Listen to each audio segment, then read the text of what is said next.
What's going on, guys? How's everyone doing? We're doing a very special episode today of the Laundry Gurus podcast. This is my really good friend, Daniel. I'm gonna let him introduce himself. He's gonna tell us a little bit about his laundromat and how he got into the laundry business. Daniel, Excellent. What's up, buddy? How are you, bud? I'm doing good, man. I haven't seen you since the Clean Show. We had a good time in Orlando. For sure. You were busy. Yeah, Very busy. we're all busy, but it was a good fun. time, though. It was a Worth good going time, there man. for For sure, man. Other than the humidity, it was just a It was blast. like 78 degrees, but humidity like 90 something. Yeah, it felt like 90. It was insane. So tell us a little about yourself, Daniel. For sure. So I actually got into the laundry industry about 4 or 5 years ago. Okay. I was 100% on the technology side, the digital side, nothing to do with brick and mortar laundromats per se back then. And then about a year ago, a friend of mine decided to invest in a laundromat, get into the laundromat. So I said, hey, let's do it together. Let's see how we can do it. So it's only been a year. I've actually been in the brick and mortar side of the laundry business. Very cool, man. Very cool.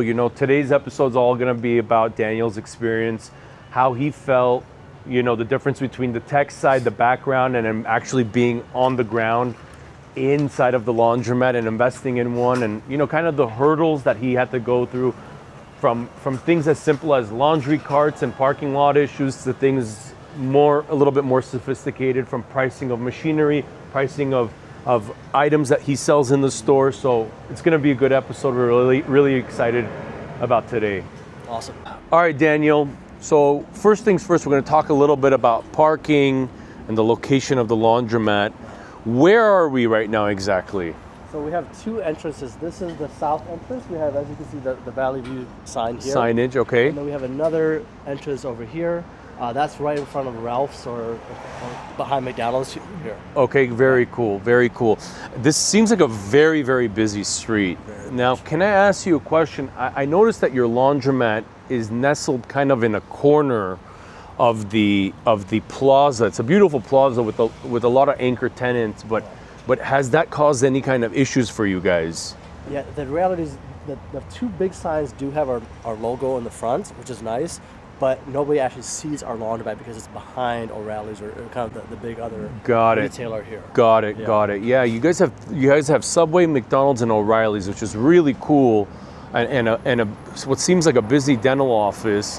But I think, even though there's tons and tons of traffic over here, it still doesn't have that curbside appeal.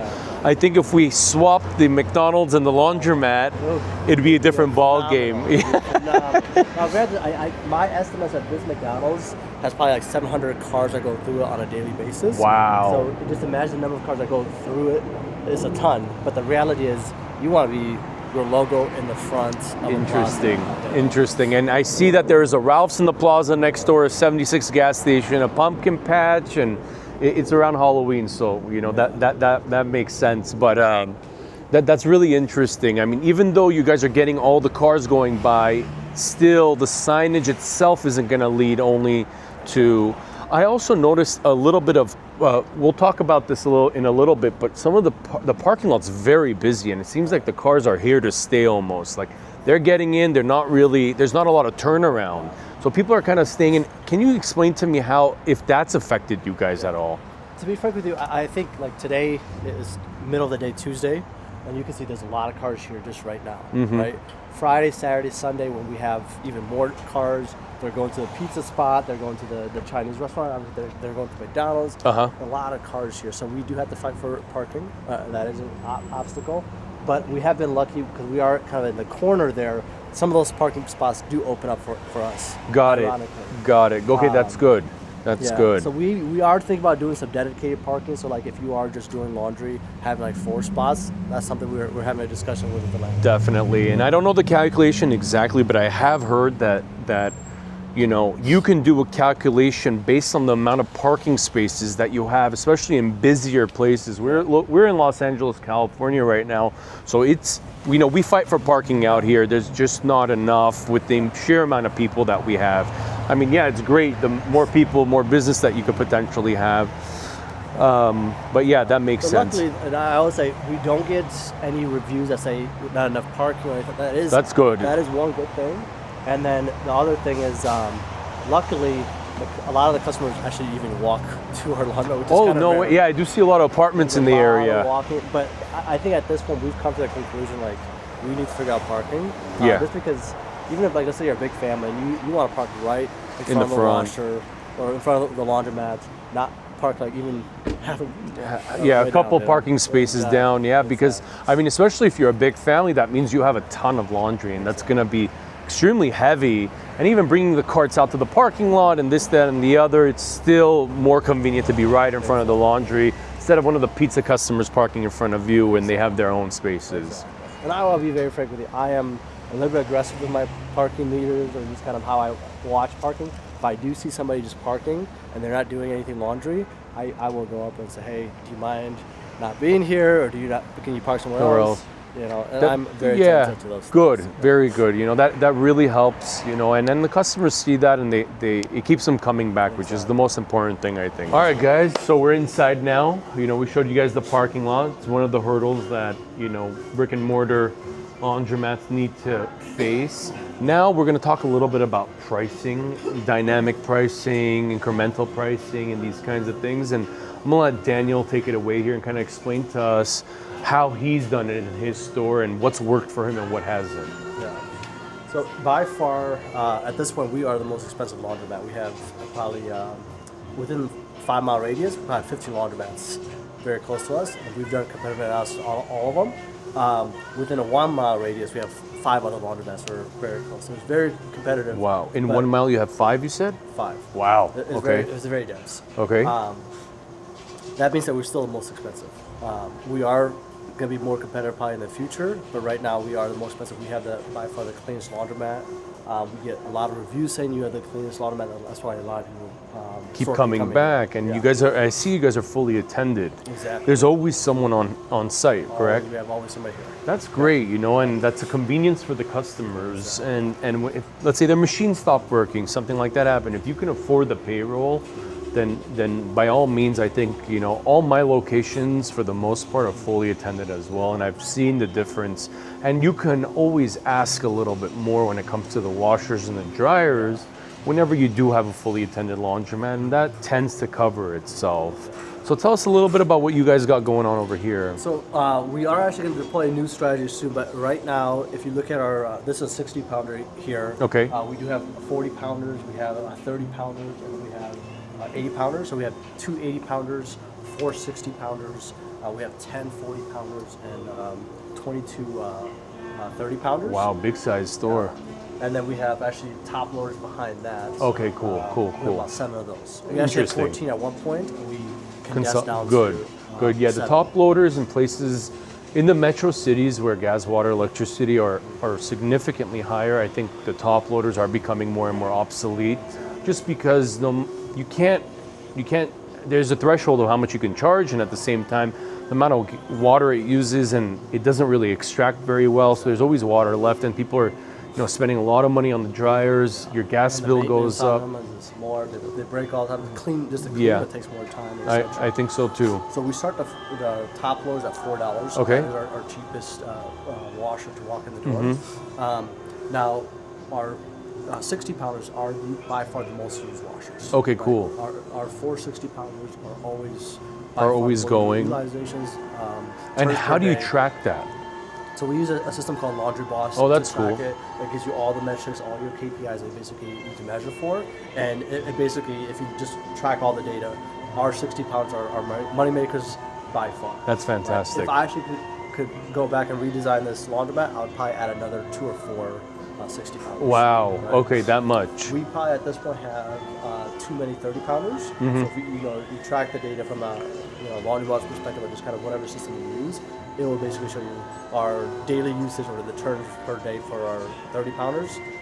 There's nothing there. And I have, sorry to cut you off, but I have heard a little fun fact. I don't know how true it is, but I have heard this fact that they say that your most profitable machine inside of a laundromat is your 60 pounder, just based on the amount of utilities it uses and the amount of clothes that the customer can fit. It's just right, whereas you could charge a certain price and get also your value in providing a great wash, but also being conscious about the utilities. So can you show us a little bit about how you guys have this set up? These are Speed Queen washers, so they have their own, every company has their own kind of version of how they've delegated the little bonuses that you could charge extra for customers.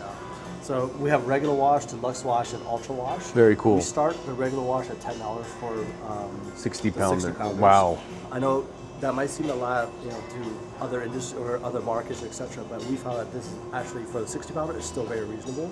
Our competitors do start a little bit lower, like at $9.50, or some even go down as low as $8.50. But the reality is, for us, at $10, still very reasonable. It's worth it for us because they're constantly being used. Great. Right.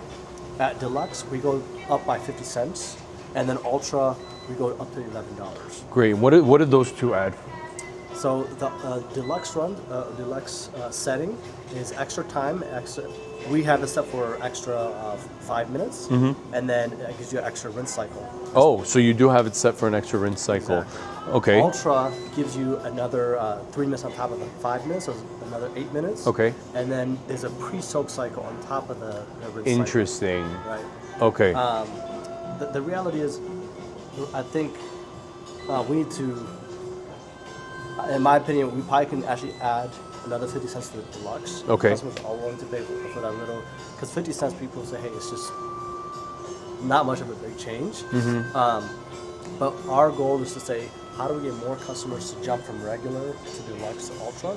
But you have to really explain the value. If you just say, hey, it's just a button, people are not going to do that. So we're going to actually do some signage soon here to say, hey, this Kind of is what the explain to value them is. what the value is. Exactly. Interesting. Yeah, because I wouldn't, if I was, I know because I'm in the industry, but if I wasn't in the industry, there's no way I would know. Exactly. A lot of times people come in like, oh, your dryer didn't dry. It's like, well, what did you do? Let's start with that. And I don't like pointing fingers. Right. The customer is always right, but they're usually not. But And I think the other laundromat owners we've seen who are really successful, and they do a really good job. It's all about the explanation, how they communicate to the customer. And again, we're only a year at this, so we're still early on. Yeah. But the reality is we've learned that the best way to upsell or the best way to show your customers more value is literally have signage or have something that says, hey, this is what you get for explanation. For the extra, Very cool, man. Very, very cool. Awesome. Yeah, just long story short, so the other thing that we are thinking is basically our 30 pounders, just the data proves out that we have too many of them. So we are going to deploy probably a strategy where we work on our pricing a little bit and then figure out how to get more 60 pounders. 60 and 40 pounders. pounders in there. That's And maybe beautiful. possibly another 80 pounder and then get rid of some 30 pounders. I think so too. I think, yeah. How many did you say you had? 22, 30 pounders. 22 is way too many for the 30 pounders. They're not, I think 40 in the industry, the 40 pounder in the industry is the most used washer by statistics.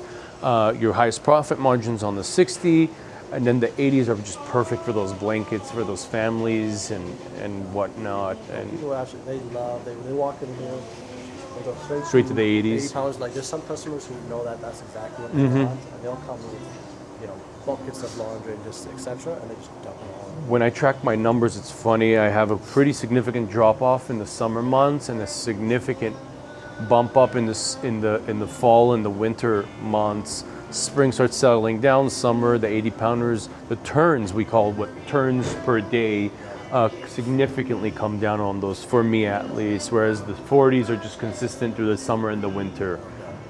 Yeah, for sure. The 80 pounders, we are still a year at this, so we just see like a little dip in June, July, and August overall. But the 80 pounders in the winter time. Yeah, non-stop pumping. That's great. And how much are you guys charging for that? So we start at 11. Oh, sorry, we start at 12 for the Regular. wash, and then those go by $1 increments. Dollar increments. Very cool. So maybe you guys can do this 75-cent That's probably the increments. smartest move. The reality is for the 60 pounder, if somebody's already paying $10, the increment should be $1. Got it.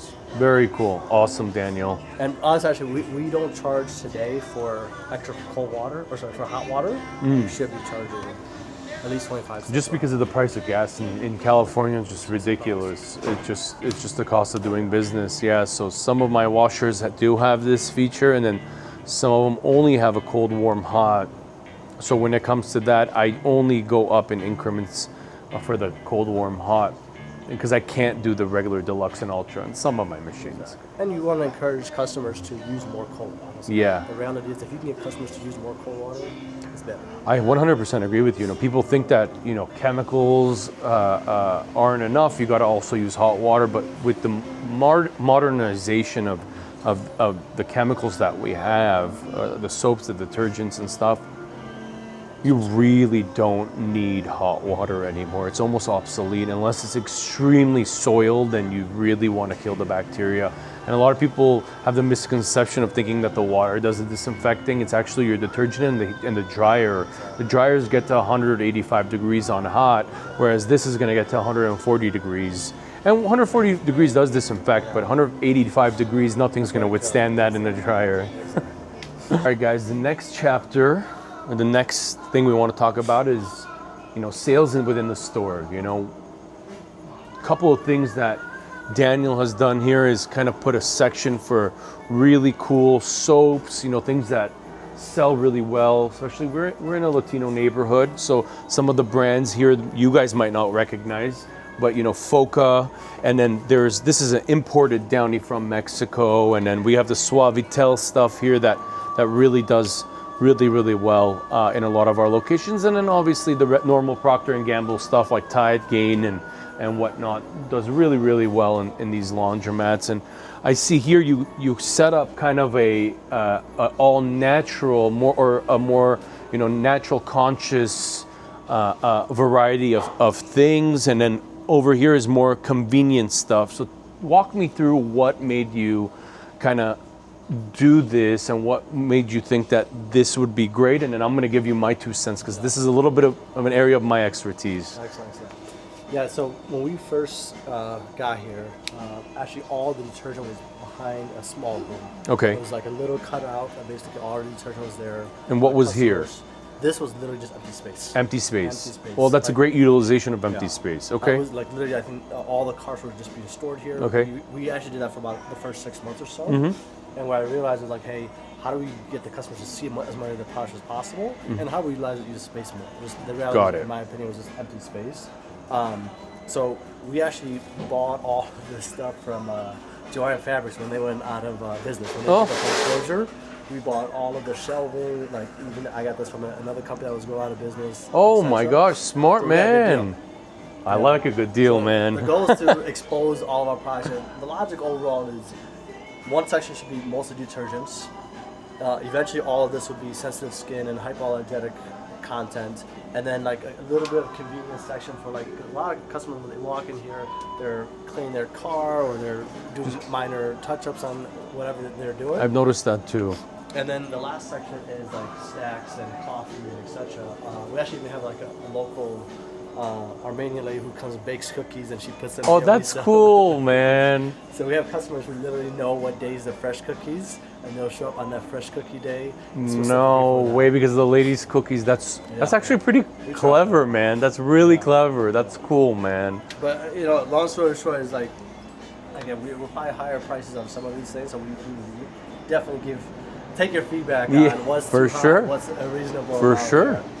And then I noticed that you have the sodas over here in these refrigerators. This is a very cost-effective way of doing things. You just got 2 refrigerators. I'm guesstimating anywhere from $200 to $300. Costco has these, and you already have the attendant, so she could, vend these things. Yeah.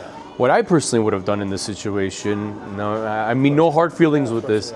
I would have bought a little vending machine. I mean, you look at 1, 2, 3, 4, 5, 6, 7, 8, 9, 10, 11, 12 SKUs here. If you 12 SKUs, you can get a little vending machine that has 12 slots for different sodas, and in the top part, put the snacks in there, and then really focus on things that matter here in relation to laundry. Like, you have O'Reilly's auto parts store right next door. The car stuff, great idea, because yes, I have noticed when someone's waiting for 25 to 28, 9, 10, or 30 minutes for a wash, you got nothing to do, you're bored. I see a lot of people scrolling, a lot of people go out and start, cleaning their windshields and got nothing to do. With O'Reilly's here, I don't think it's really necessary. And as far as pricing goes for your stuff, I mean, don't get me wrong, I appreciate it, but you know, for example, this is a very common fabric softener that we use even in our stores, and people, you know, in our pickup and drop off, fluff and fold. Bounce is an option, gain sheets is an option, this is an option because people do love this. But let's say when it comes to cost, let's say this is costing us 80 cents to purchase. It depends where you buy from. It's 80 cents to $1. You know, at most, let's think about tax and all these other things. I think with tax and all these other things included, I think $2 to $2.50 is a fair value, where you have it listed at $3.50. And I think you really gotta weigh convenience. That's also a fee that people don't think about. That convenience. Where are you gonna drive to get this fabric softener or dryer sheet right now? You're gonna drive a couple blocks down the street, go find a little convenience store to get this. The fact that it's here, you can charge 25 cents, 50 cents for it, for sure. But make sure you got to kind of be like, well, do I want to sell more, or do I want to sell less and make the most margins on them? And I think there's a perfect mix to the both, and you can really do. Yeah, I think both. Maybe, you know, historically we had everything, like I said, in a small room. Yeah. Like horizontal, we had that much shelf space. So, you know, the previous owner probably needs to be very frank with you. She was probably say, hey, I don't want to go shop for X number of hours each week and build up all the volume. So in the long-term strategy, I think we need to explore something of like, hey, we do have the space now. How do we lower our prices, become more competitive? 100%. Those things. Look, at my store, I have about this much space, maybe a little bit even bigger, and I have just blanketed the thing with different, you know, hangers, fabric softeners, dryer sheets, different types of detergents, whether it's the powdered stuff, the liquid stuff, and everything in between. Anything even laundry bag, whatever, anything related to laundry.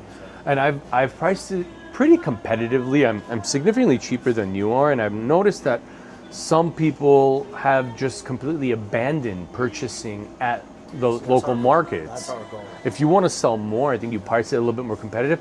You're still a little bit more than, let's say, a local supermarket where they're buying in such bulk that you're never going to beat them anyway. But that's my goal is when a customer comes in, everything they need for their laundry, we should be able to provide, and they should buy from us. Yeah. And that's why for my incentives for the Laundromat system, like every single time a customer uses a washer, they get basically $1 back. Oh, cool. Right? So we have a system like as long as you load the money, if you load $10 into your account, you get $1 back. Oh wow, that's 10%. I the exact same thing to detergent. Oh great, so you have a great loyalty. Exactly.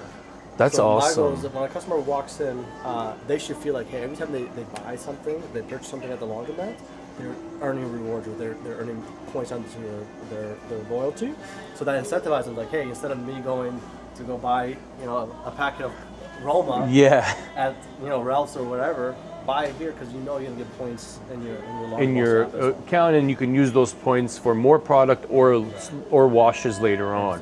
That's really cool. I haven't even thought about that. That's great. I didn't think about incorporating this into the loyalty. Well, I think the message we received from you, and I think it's solid, is like you got to be competitive first, and then you can add some of those. 100%, 100%. And there's certain items that I've noticed that a lot of places don't carry.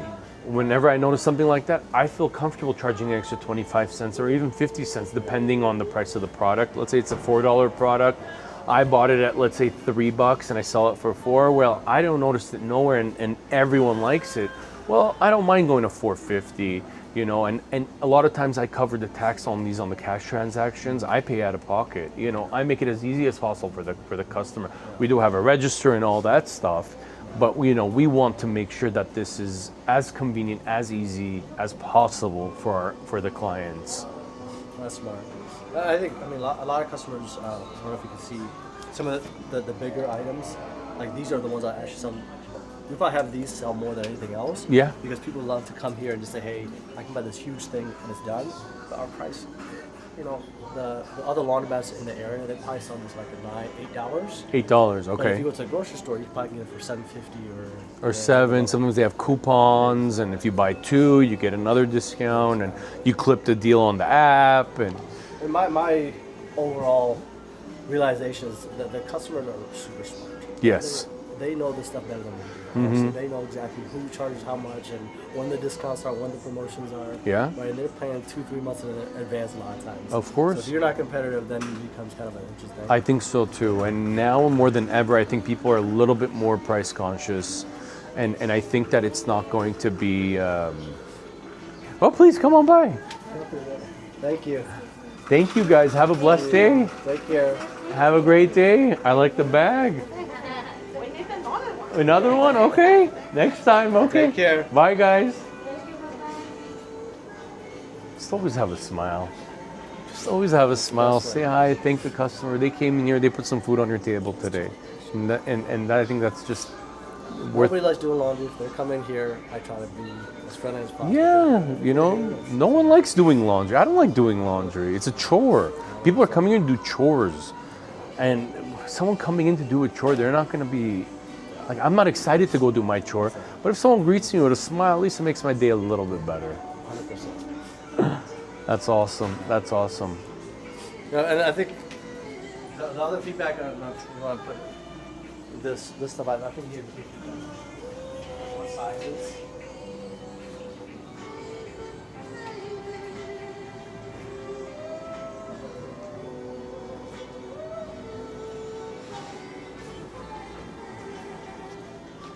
Alright. You want to start off? Or Yeah. Yeah. So a couple of things here, you know, this is just criminal. This is criminal. Who wants to eat this much Cheetos? Like, this is perfect for after a soccer game or teaser something. pack. This is a teaser pack, exactly. You know, you want to go at least, this is a 1 ounce. You want to do the 1.5 or 2 ounces minimum. This just gets your mouth wet, and that's about it. It's not going to do anything for me. And yeah, you have it well priced. It's $1 for that, and you're probably getting it for 50 cents. But you know, it's okay. Charge you a little bit more, but give them a bigger bag, and it's going to cost you more. But overall, I think it leads to more sales, if that makes sense. Yeah. No, I think this is the difference. You know, that's what we appreciate talking to people like you. Is just you have so much experience in the industry. You've been here. You know it. You said what, 15 years? 15 and going on 16 now, almost So it makes a actually. big difference, you know. Because me, I go to Costco and say, hey, this is like a good deal, and I know I can put it on the shelf. Yeah. Knowing that how the customer actually experiences what their view is. Oh, 100%. I know what they like and what they don't like. I know based on location what their preference of chips are now, because I spend a little bit too much time on the chips, and your margins aren't that big. It's not gonna make you or break you, but you know, a well-run store shop, depending on obviously the income and other factors and variables. I've done months where just in soaps, chips, and detergents and sodas, I've done an extra $10,000 in gross income. Yeah. You know, take out, you know, obviously labor and all that stuff, but it was probably $3,000-4,000 in my pocket at the end of that month. And I think it's great, you know. If your store is making 40,000, let's say gross, and you just added another 10 in sales for these things from these little knickknacks, why not? That just adds to the monthly. I mean, especially when you have fully attended, you gotta figure out all ways. 100%. And I'll be frank with you. So before I put this together, we had 4 vending machines. Sorry, we had 3 vending machines. Mm-hmm. We had 2 drink vending machines and 1 snack vending machine, and we were just losing money. Like, to be frank with you, like the amount that we rented them for versus how much we were making, it just didn't make any sense. It didn't make sense. So we took them out, and right away, customers were saying, "Hey, where are the snacks at? I don't see the snacks. What did you do with the vending machine?" Yeah. People like it. They like we thought it. it would be a big deal because we had shops across the street. And There's a et cetera. McDonald's. No. We were like, oh, no. 100%. They want a soda pop, hang out. You know, it's just, I feel like it's like almost like a pastime. You know, you can't go to McDonald's and not get the fries. It's like everyone goes for the fries. Same thing here. You know, they come in here and you know I've noticed. I got one customer that loves Monster. He'll sit down every single time, spend $3 on a Monster, and that's his thing, and I provide it for them.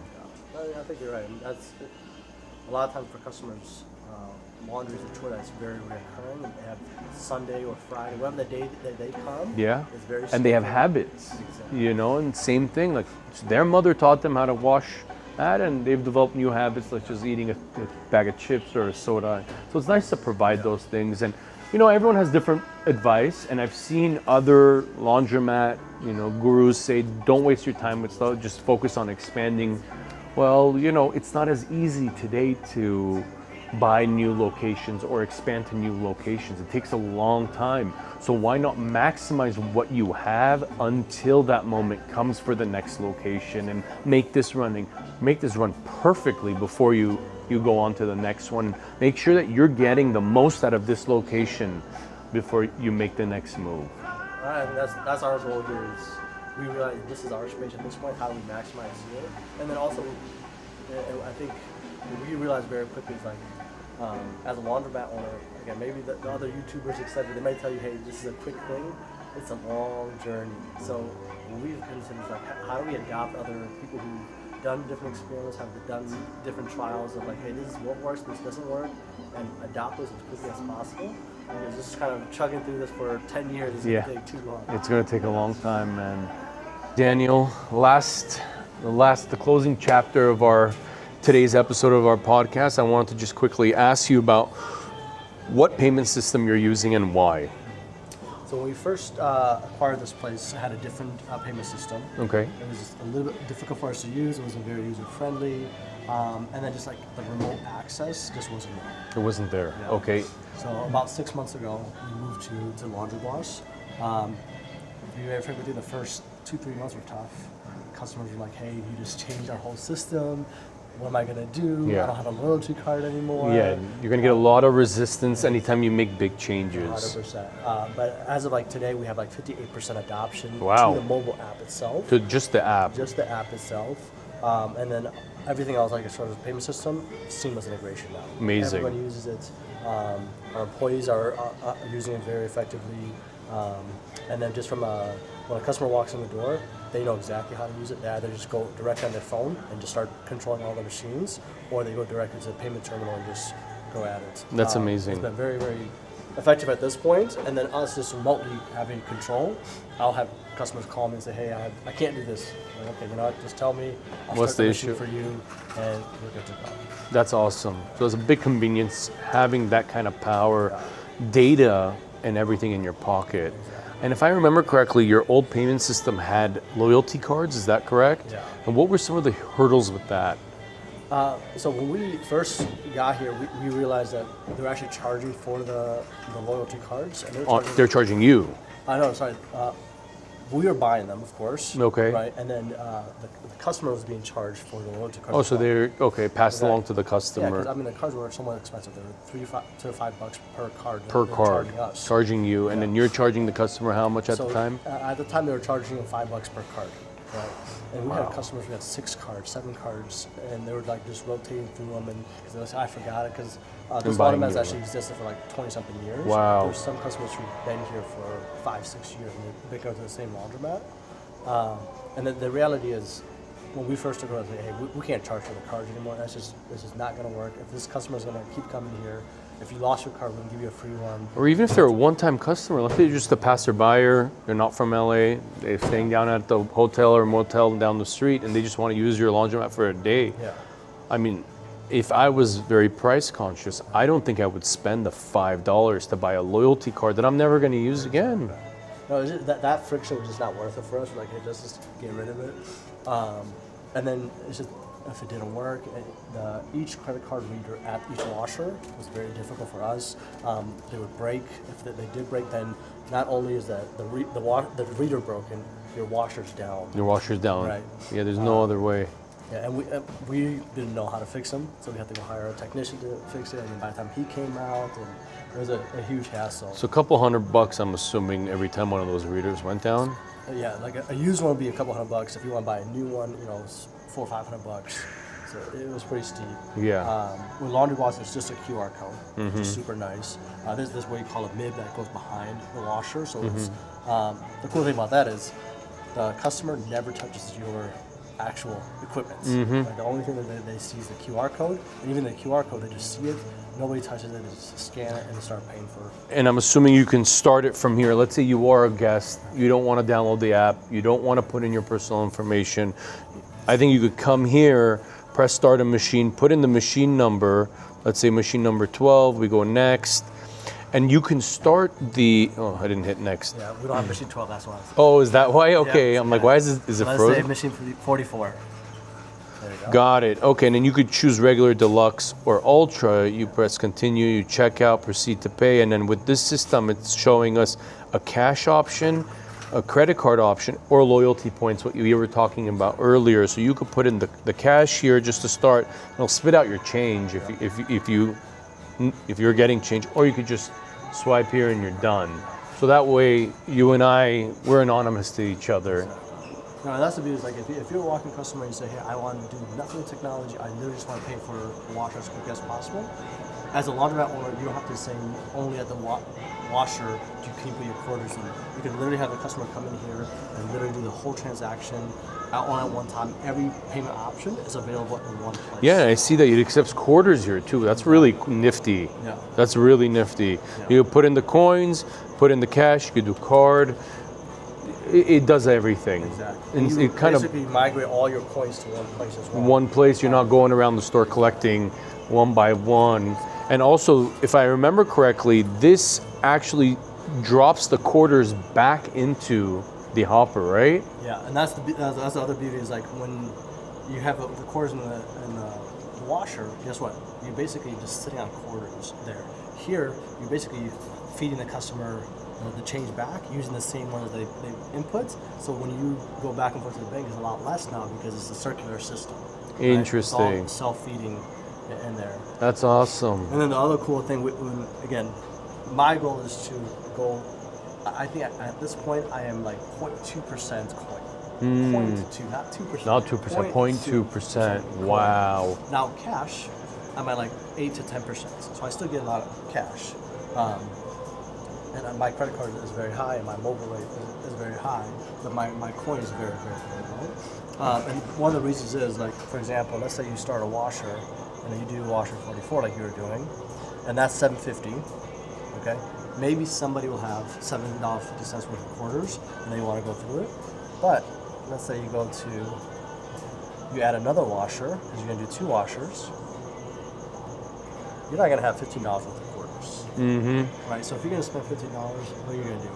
A 10 and a 5 or a 20. Exactly. Or, which is the products we're making, is like when you get to even $15 to $20, customers are going to say, listen, the reality is, I just want to swipe my credit card. Mm-hmm. Right? At that point, it's just, when you get to below $10, people want to use cash, etc. When you get above $10, people would rather use their credit card, etc. Or, which is the prime situation, you want to load a balance to their account. Oh. Right? And the progression, the ideal progression you want a customer to walk in is the first time they say, hey, maybe I'll put quarters in, I'll use this, etc. Then the next step you want them to go to is, hey, I'll put bigger bills. Then use their card. And then eventually when they say, hey, it's just easier to me to add loyalty, they feed the system using cash with their card. And at that point, So regardless, on the app, they'll have that balance. Whether they feed it via card, cash, or coin, it still goes in their application. Or they can put their credit card on the app and omit this whole kiosk and just go to the machines directly. Regardless, it's a big W for you because it completely decreases the amount of times you need to race out here, collect the coins, and throw it back in the change machine, which has happened to me on a Sunday morning when 2 or 3 changers go down. yeah. And that's a huge, and you give the customer more power because once they have everything on their phone, I have customers who literally have 4 or 5 credit cards on the mobile app. Oh, and wow. they'll go through different credit cards or Yeah, depending on the balance they have on there, and I mean, this week, let's say my dog had to go to vet, I've had to put $1,000 on this credit card. I want to give that one a rest. This next credit card has a longer payment date or whatever the situation And you is. never know the situation. I have customers sometimes. It's let's say it's a grandmother or mother who's elderly, right? The daughter or son will load a balance onto the loyalty account, and then the grandmother will come here, and she doesn't have to worry about anything. Oh, Right? interesting. She doesn't have to worry about anything at all. She doesn't have to even think about the technology. The granddaughter's doing it for her. Exactly. So it's easy. Exactly. All she has to Interesting. do is remember her phone number and a PIN, and basically we can do it. Or in some cases, she goes right to the POS system and says, hey, this is my name, and we have everything that they need to start the machine. That's amazing. That's amazing. Full Awesome. under control. I think the biggest thing is the customer on their phone, they feel in control. Our attendant has full control because we have an attendant app, so they can start any washer for wash and fold, for helping customers, etc. That's full control. And you as a laundromat owner, you have 100% control. That's awesome, man. That's awesome, Daniel. Well, listen, I want to thank you for your time today. For sure. I had a great time, and you know, I think we all learned a lot, and I think, you know, all the guests are gonna love this and really take a lot of things from this and really try to apply it to wherever they are in the U.S. or around the world. I think there's things that's applicable in every situation, whether you're a small mom and pop out in the Bronx or you're a big, you know, chain of family laundromats and you got 30, 40 locations. I think this is something that, you know, could be useful for everyone. So I just want to thank you for your time and all the information that you gave us. You know, next time we'll have Jim on here too. And well, you no, know, I would say information was this way. Yeah. So I really appreciate it, and just know, like, you know, all of us who are in the laundry industry, we watch all these podcasts, we read everything, and some of it seems like too easy and like, I can do it, but the reality is when you start getting into the grind, like, hey, it's a lot more intensive than I thought. So we appreciate people like you who actually like take the time. You have 15, 16 years in the industry, but now you're feeding back into people who are babies in the industry at this point. Because there's so much misinformation, Daniel. You know, there's so many TikTokers and Instagrammers that are going online and saying, hey, buy my course, you'll have a laundromat in 30 days or less. It's complete BS. You and I both know that. We've been in it long enough to understand this, and you know, there's so many trials and tribulations that we go through with every location. That could be a roofing, a plumbing, a flooring, a machine, a whatever, a payment system, every kinds of issue, and they all cost a lot of money. And if you're not educated before you get into it, it can cost you a fortune and even stop you from expanding in this business and even folding way too early if you just make one wrong mistake or buy the wrong store. And I think you're right on that as well. I mean, even around here, within probably like a 10-mile radius, we've seen 6 laundromats shut down. And I've only been here 1 year, right? And they're folding because they don't have no experience, or the experience that they had was misdirected, or they thought they could buy a laundromat. Yeah. You know, we've seen people buy a laundromat and like literally 6 months later, just walk out the door because they're too deep. Too deep, you know. A store that's making, let's say, $2,000 net profit a month, someone sold it to them for $200,000-300,000. They got a $200,000 loan on it. And now they can't even make the loan payments because it doesn't gross enough. I know it's just bad business and logical to not do that, but you know, we get so excited, we buy courses and we think we're experts, but the reality is boots on the ground has always been the best types of experience, and I've learned that the hard way myself. You know, I've made mistakes along the way, and that's for another episode though, okay? Daniel, thank you, bro. Appreciate you. Bro. Have a blessed day, man. Likewise, thank man. you. Laundry Gurus, we're out.